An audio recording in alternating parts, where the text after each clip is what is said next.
Welcome to the podcast where you eavesdrop into conversations between my friends and I on a weekly basis.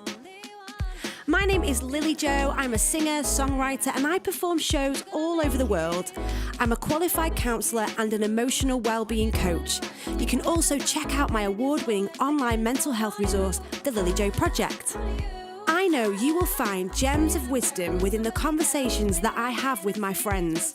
Hopefully you will find tools and resources that you can hold on to, try and test for yourself, all around the important subject of mental health and personal development. I am so pleased to welcome you to today's episode of Eavesdrop.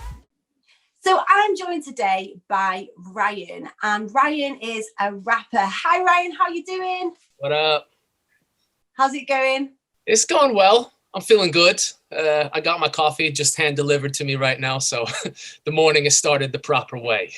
So can you talk to the audience a little bit about who you are and what you do? For the last I think it's like 13 years, I've been living in the UK now. Originally, I'm from the United States. I moved over when I was about 18, and I started my kind of journey, career, lifestyle choice of using music and communicating my faith and kind of trying to merge the two together to try and help people understand and connect to faith.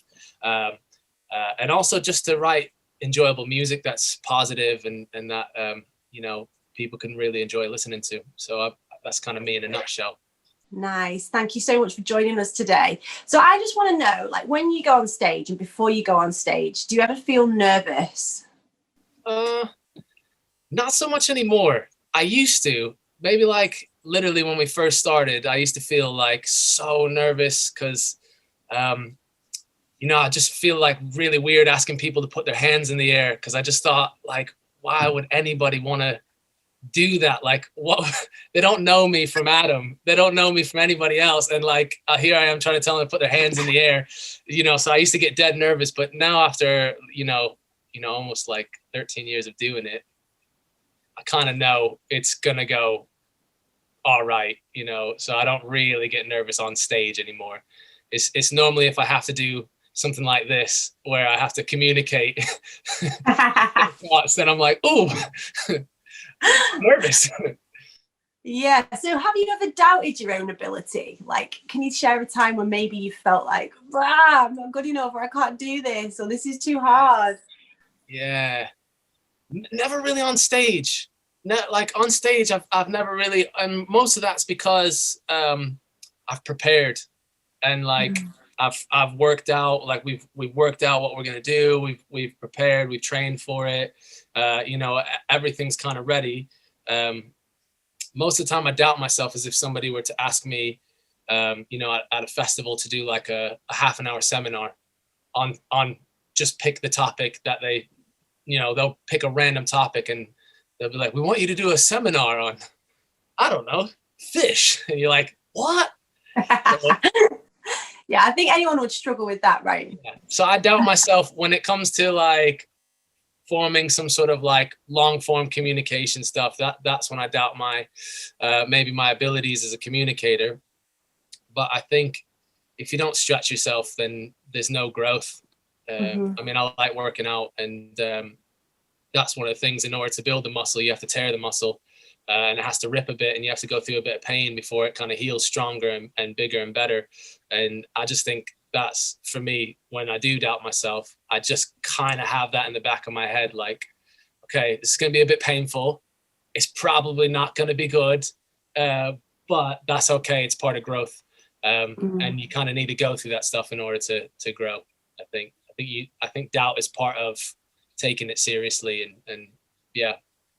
I love that. So in order to turn it around, you prepare, you organize yourself, you know exactly what you're doing, but also you're prepared to grow and to change and to step outside of your comfort zone as well. Absolutely. Yeah. Well, I mean, there's no point in trying to do something if you're not ready for that. I think if you're not ready for that, then you're just basically not ready to go through the process that everybody goes through.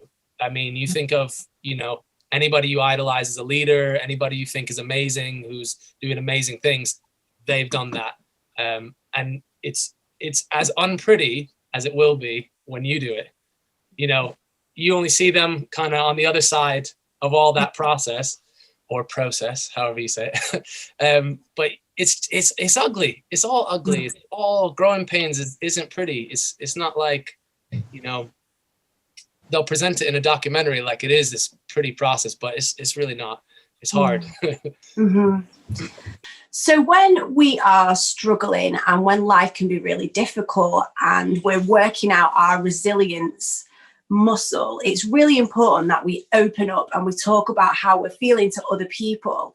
So do you have someone in your life that you chat to, that you can be open and honest with? And how does that help you to move forward?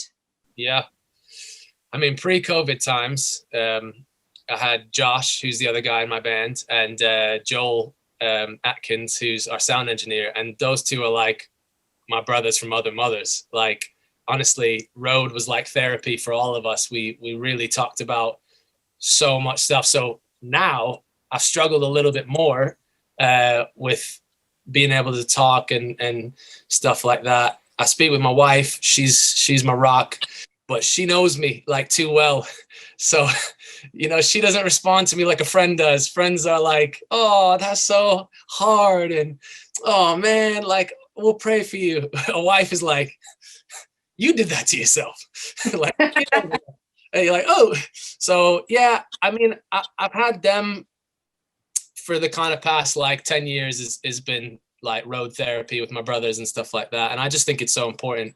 I remember hearing Jay-Z say, when words cease, disease sets in. And he was saying about this lady who was in his neighborhood and her hair was falling out and all this kind of stuff physically was manifesting in her like physical well-being, because she just wasn't able to talk about the stress and the trauma and all the stuff that she was going through.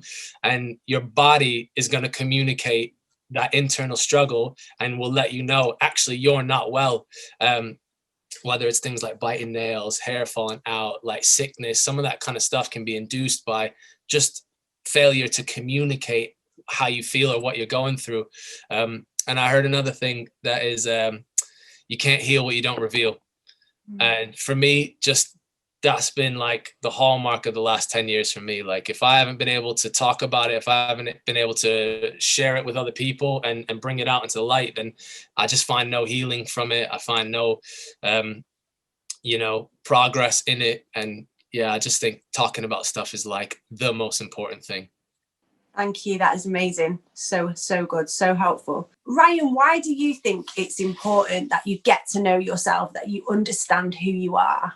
When you think it's important to understand yourself, for me, it's like putting money in the bank of self. It's like valuing yourself enough to take stock, to know who you are, to know what's important to you. And for me, that's like the ultimate form of saying, hey, I know I'm valuable as a person and I need to invest in myself. And I just think that for me is like a compass. When you start to find situations in life that are difficult, sometimes they're difficult because they're the wrong situation. And if you don't understand yourself, if you don't value yourself, if you don't know who you are, you'll keep yourself in that difficult situation because you don't know it's wrong.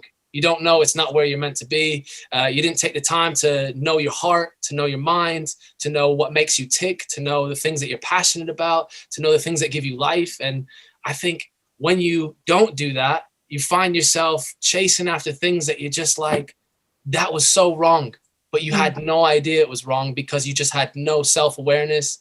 You didn't have any identity. You didn't know who you were. You didn't take that time. So for me, like I say, it's like investing in the bank of self.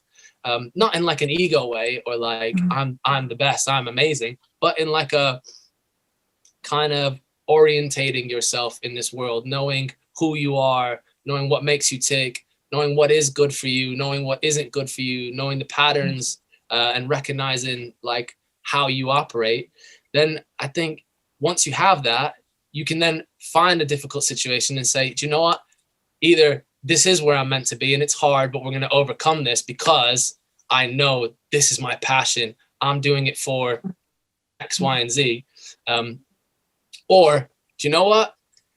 That is so wrong. Like that situation is not the situation for me. And I think that only comes from knowing yourself. I heard Matthew McConaughey, he just wrote a book called Green Light. And I heard him talking about turning down a $15 million contract for a movie. It was a rom-com movie. And at this point in time, he was like, you know what? People don't want me to be anything but the rom-com guy. And for him, he knew I'm more than that. Like, I have so much more in my repertoire than that. And like, he goes away, he like isolates himself from the industry. They offer him this contract, it doubles all the way up to 15 million. And he's still able to say no because he invested in Bank of Self. He knew himself and he knew that's taking me in the wrong direction. That's not valuing me as a human, as who I am, as what I have to offer. And I just think for me personally, unless you value yourself enough to know yourself, then you might take the money just because you think the money is the most important, or you might take, this opportunity because you think it makes you valuable. People will think I'm great because I'm over here with this person. Sometimes it's the wrong call. Sometimes you put yourself in positions because you value the opportunity, you value the money, you value the notoriety more than you value yourself, who you are, your passions, what you're meant to do. And for me, that's like most important. Invest in the Bank of Self. That's so good. Such good advice. I mean, I often hear people talking about getting up super early in the morning and like spending that time on their own and like really kind of digging deep on that. Is that something that you've ever like really kind of taken hold of and done? Or how do you specifically like get to know you? Is there anything in particular that you do, any tools or any kind of things that help? Yeah, I mean, I definitely probably find more of that time later at night by myself. But some of it is recognizing like patterns how I handle situations, how I deal with things, obstacles or hard things that come my way. I've really tried to start analyzing my behavior and go, why did I do that? Oh, I did that because I was afraid of that.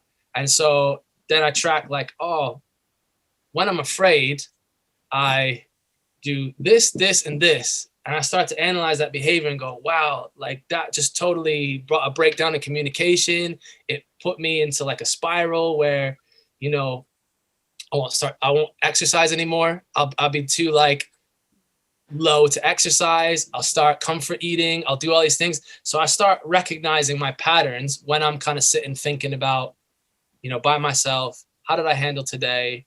How have I handled the kind of things that have been going on in my life recently? What am I doing? Because like I said, like your body is going to out you. Like your physical actions sometimes they like shed light on something that's going on inside of you. And so much recently I've started to realize, oh, I didn't send that text back to that person because I was afraid of letting them down, because I didn't know about this and I wasn't sure. And I was afraid to put myself out there and be vulnerable and say, hey, I don't know about that. So rather than address it, I just left it. And then instead of doing it again, I went over here and did that. And I start recognizing the patterns and I start going, oh, okay, now I know when something like this comes up, I have to have this internal dialogue. You don't have to be afraid about saying you don't know something. You don't have to be afraid about someone thinking whatever they think about you. You don't have to be afraid of that. Like you can put yourself out there, you can be vulnerable. But I think that comes with maturity and time. I don't think that's something that just happens. I think that's something you have to build over time, where you can like be critical of yourself, be critical of your actions, of your thoughts. And then it's always helpful to get a second opinion, to start taking that self-critique and bring it to somebody and say, hey, have you noticed that I do this, or that when this happens, what do you think about that? And it's got to be something you trust. But I think marrying those two together is just so good for like self-development. I actually once heard this guy say that it's really important that you ask your friends people that really know you, really trust you, to answer a set of questions about you. Yeah, I heard that. I've heard Oh that. my goodness, I've never been brave enough to do it, but and you get them to email you back with the answers, and you take on board like their thoughts and their feelings about yourself, and I just think that is so brave. I've not quite got around to that yet. I mean, I think it all depends on just where you're at, like because that kind of development of self is such a hard road. It's have you heard of Brene Brown? Yeah, she talks about being literally in the Colosseum, in the gladiators arena. Like that vulnerability is like being a gladiator in the Colosseum, and that's tough. Like that's battle. And I think some wisdom in there that she brought was it's only the people who are fighting side by side in the Colosseum that she trusts enough to value their opinion. Like it's not the people who are in the peanut gallery who are just watching, spectators, who she's going to go to for, hey, can you like tell me about my behaviors and my flaws and my faults and all my stuff? Nah, she's like, I want the person who's got the mud on their face and the blood and the sweat and the tears, who's right next to me. And they're the people who I'm giving that voice to and that platform to. So I think there's wisdom in who you send that, immense privilege to. Absolutely.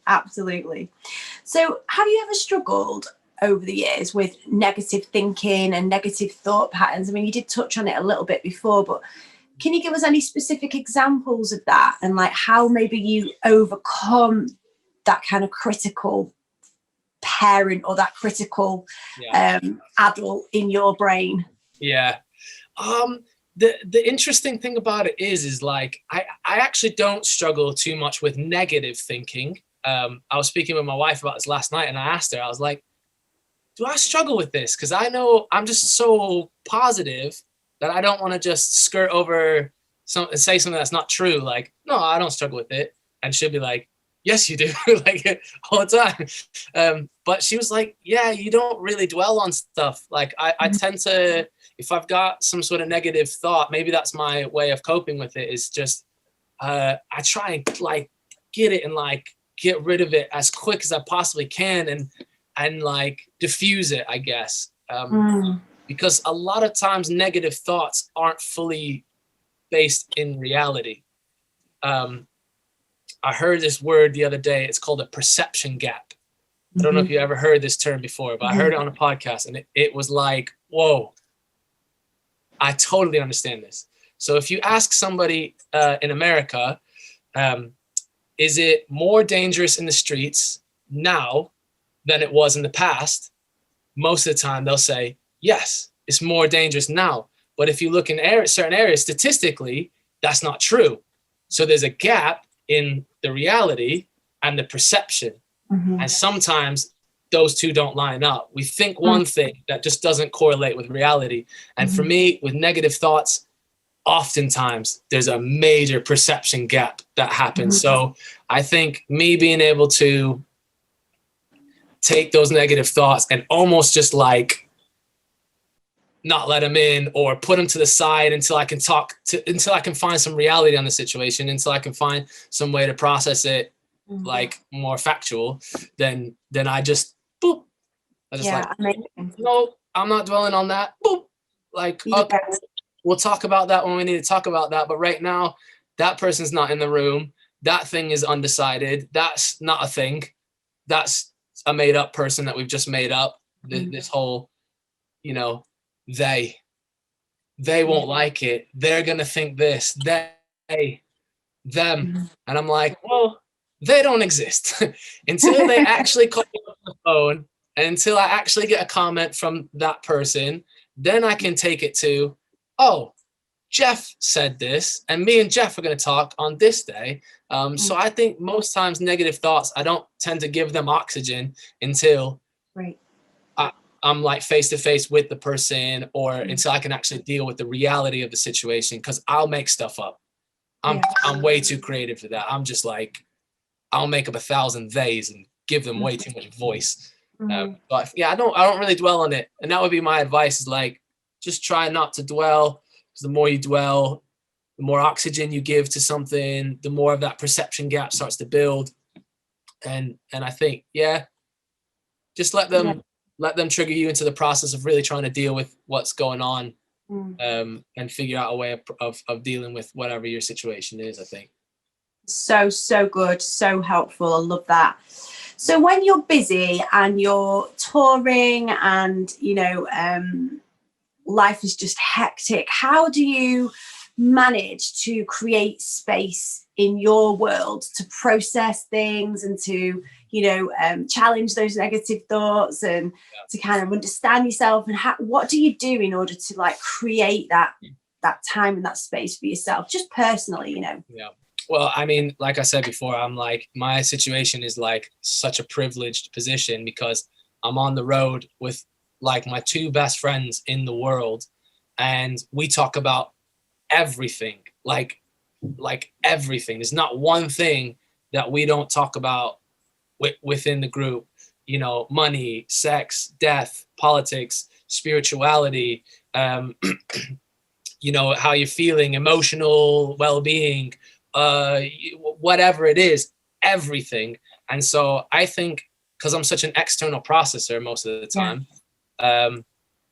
that's been a huge blessing for me. Like that's been such a huge gift to my life. And now that I don't have it, I see more like, whoa, man. First kind of 6 months of lockdown, I went into like the closest thing to like depression that I ever felt. And it was because my support system was just gone. And if I'm not in proximity with someone, then like, I don't know whether it's a guy thing or not, but I just won't pick up a phone and call somebody and be like, hey, let me tell you how I'm feeling. So almost the proximity that I had due to the nature of travel, you're sitting next to each other, you're in cars with each other, you're in hotel rooms with each other, you're in backstage room all day, every day with each other. I just think that was such a godsend for me and such a gift. So I think if I was to reverse engineer that, I would say, right, well, if I want this, I need to engineer some sort of proximity with people from my personal process because I'm an external processor. And then I can take what we talked about and I can go away by myself. And when I'm at night, like just sitting there listening to music, thinking, then I can process those things. But right now I'm missing a bit of that. Absolutely. Life. Yeah, definitely. That kind of close community, that close contact. It's difficult to engineer that when you're on a Zoom call or you're over the phone. So I do hear you on that. It's tricky, but having those late night moments to just process. For me, I like to journal and write stuff down. So that really helps me to get it out from here and onto the page. That's where the term headspace came from. Yeah, exactly. You know, headspace literally came from, you've got all these unprocessed thoughts that literally log themselves in your mind. And until you verbalize them or put them down, they just, your brain still retains them because it's this kind of animal instinct. It's like, we might need to protect ourselves from that again. So remember that, flag that in the warning parts of our brain. So it is so good to create headspace by putting words down on a page, or if that's not your gifting, get your voice memo out. Yeah. Just say, hey, today I'm feeling like this. I'm eating. I had this for breakfast. I had this for this. I've been hanging out with these people. Because I think sometimes you don't recognize, oh, I've been eating really bad. That's why I feel bad. And when you can look over something like, oh, for breakfast, lunch, and dinner, I've been having this, or I've been drinking soda more, and I've been like this, and I've done that for a month straight. Right. That's affecting how I feel about myself. Okay, I wouldn't have known that because I wouldn't have told myself, hey, I don't think you should have that stuff, or I don't think this is good for your mental health or your well-being. So I think sometimes getting it out gives you that chance to look back at it from a bird's eye view and go, whoa. Yeah, and absolutely, it's like taking captive those thoughts on the page. They can't go anywhere when they're on the page or when they're in the phone, in the voice memo. They're just stuck there. And that's what I love. It's so good.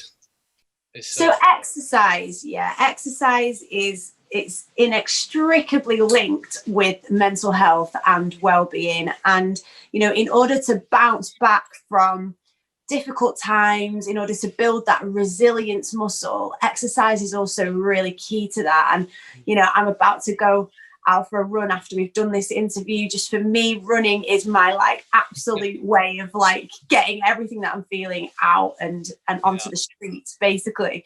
So what is it that you do to exercise? What do you like to do? How does exercise help you or impact your mental well-being? So I try and figure out ways to make sure that it's just something that happens in my day that I have to do, because otherwise I'll prioritize it low, and I won't, like I said before, invest in the bank of self and prioritize that as something important. So if I am going to work, a lot of times I'll cycle to work and cycle back. It's 10 miles each way. So at least I know I hate it. Like, I don't enjoy it. It's not fun for me.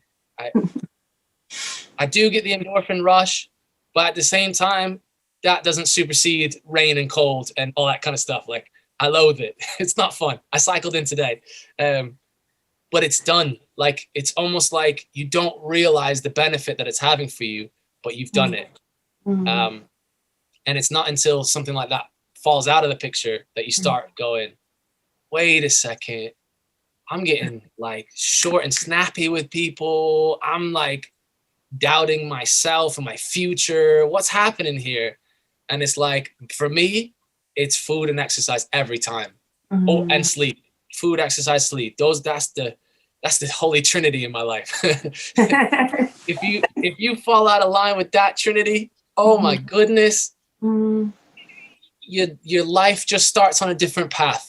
And you don't realize it, but those are so good for you. So I try and inbuilt them into my daily routine because I don't like it. I don't like meal prepping on a Sunday and making 4 lunches and 4 dinners. But when I do it, oh my goodness, does it benefit me? Like, so good.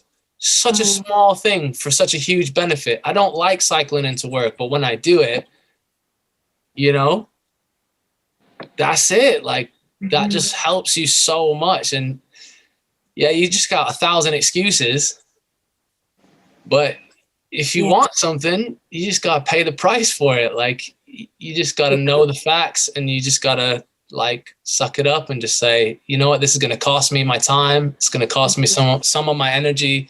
It's going to cost me preparing and being proactive, but it's also going to bless me and benefit me in so many ways that I can't quantify, which is where we find the disconnect. You know, if you're not, you know, this ripped, you know, Instagram, you know, aesthetic guy or girl, then we struggle to quantify the value of doing all those things. And if that doesn't happen in 4 weeks, then we struggle to maintain that kind of persistence for as long as it takes for us to have some sort of benefit for it. But, you know, life is a marathon. Like, we're very good at spasms of passion, but we're not good at long, consistent marathon type running. We're great at sizzle in the pan, but we're not good at the slow cooker. So I don't know. For me, that's how I view exercise, is like, it's a marathon. Try and build it into your day. Try and take the excuses away, and try and make it something that you have to do rather than something that it would be good to fit in. Yeah, I love that. I love the fact that you said, like, just letting it become a habit rather than an extra thing that goes onto your to-do list. It's like, oh, well, how am I going to get to work? Well, I'm going to ride to work instead. That's right. Or how am I going to get to school? I'm going to walk to school instead of taking the bus. Come on. Like, honestly, walking is so undervalued. Like, walking like to school, to certain places, it's like, come on, just give yourself an hour extra or half an hour extra. Just do it, because honestly, the benefit, you won't realize the benefit of it, but it's huge. Like, it's so huge. Yeah, I love that. And I love that you touched on sleep as well, because obviously sleep, food, exercise, they are the fundamentals of our well-being. And when you think about when you're at your lowest or you're most anxious, and then you think, well, what changed? Well, actually, I haven't been meditating recently, or I haven't been exercising recently, or I haven't. Okay, just add that back in. Start to add that back in. Oh, I'm feeling much better. So simple, actually. Yeah, we just find it too simple. We want some sort of complicated, hard thing, but it's like, it's not hard. Mm-hmm. Well, it's hard to get over yourself and just to do it, but it's not hard. Yeah. Well, thank you so much for sharing all of that today. Honestly, that has been so helpful and so useful. And I'm sure it's going to bless and help so many people. So thanks for giving up your time. Thanks for sharing your wisdom. Thanks for being honest. And we really appreciate it. And if people want to find out more about you and your music, where can we find out more? Yeah, so if you type in Social Beingz, Beingz with a Z at the end, in Instagram, YouTube, Twitter, like all that kind of vibe, you'll find Social Beingz. But yeah, or socialbeingz.com. And those are kind of the main spaces. We're on Instagram and YouTube, so those are the places to check out, really. Yeah. Make sure that you check out Social Beingz. We'll put all the links in all the notes. And thank you again for your time, Ryan. It's been so good. Oh, thanks. I think we need to come together, and I think we need to talk about this kind of stuff and share the little gems, because I'm just sharing stuff that other people have shared with me, really. And I think unless we do that, then as a people, we don't move forward and we don't progress. And like that's the main key, progression. So good. So good. Well, you take care. Have a good rest of your day. You too. Peace. Thanks for listening. I hope you enjoyed today's episode. If you did, please be sure to subscribe. And if you're feeling generous, why not share with your friends? Please check the description box below for extra links and further information to some of the topics discussed in today's episode.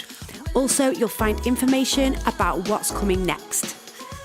For further information, top tips and advice on all kinds of mental health issues, including low mood, anxiety, self-harm, eating disorders and more, please do check out www.thelilyjoproject.com.